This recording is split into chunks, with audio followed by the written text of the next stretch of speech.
Good morning. তো দেখো সকাল সকাল সোনা ঘুম থেকে উঠে মাম্মামে আদর খেয়ে আবার ঘুমিয়ে পড়েছে।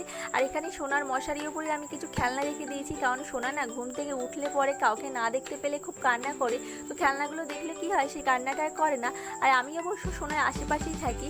তো সোনা ঘুম পড়েছে, সেই ফাঁকে আমি কিছু কাজ কমপ্লিট করে রাখছি। প্রথমে ঘর বাড়ি ঝাড় দিয়ে নিয়েছি, তারপর বেডটাকে ভালো করে ক্লিন করে সোনার স্নানের জল রোদ্দুরে বসিয়ে দিয়েছি। আর এখানে রান্নাঘরে এসে দেখি মা সকালে রান্না করছে, চাউমিন বানাচ্ছিল আর রুটি আর আলু ভাজা বানিয়েছে। তারপর ভাইকে খেতে ডাকতে গেছিলাম, তো ও দেখি বই পড়ছে, ওই জন্য ওকে আর ডিস্টার্ব করলাম না। আর এদিকে দেখো সকালে কি সুন্দর রৌদ্র বার হয়েছিল, এখন দেখো ঝুমঝুমিয়ে বৃষ্টি শুরু হয়ে গেছে। তারপরে দেখো সোনা ঘুম থেকে উঠে গেছে, আর ওর সামনে না ক্যামেরাটা অন করার অপেক্ষা, আর দেখতেই পাচ্ছ। তারপর মা দুপুরে রান্না করেছিল গরম ভাত, উচ্ছে আলু ভাজা, মিচুরি ভাজা, আর এদিকে চাল কুমড়ো শুক্তো আর কাঁচকলা দিয়ে একটা পোনা মাছের তরকারি। তো যদি ব্লগটা ভালো লেগে থাকে অবশ্যই লাইক দিও। তো দেখা হচ্ছে অন্য একটা ব্লগে। বাই।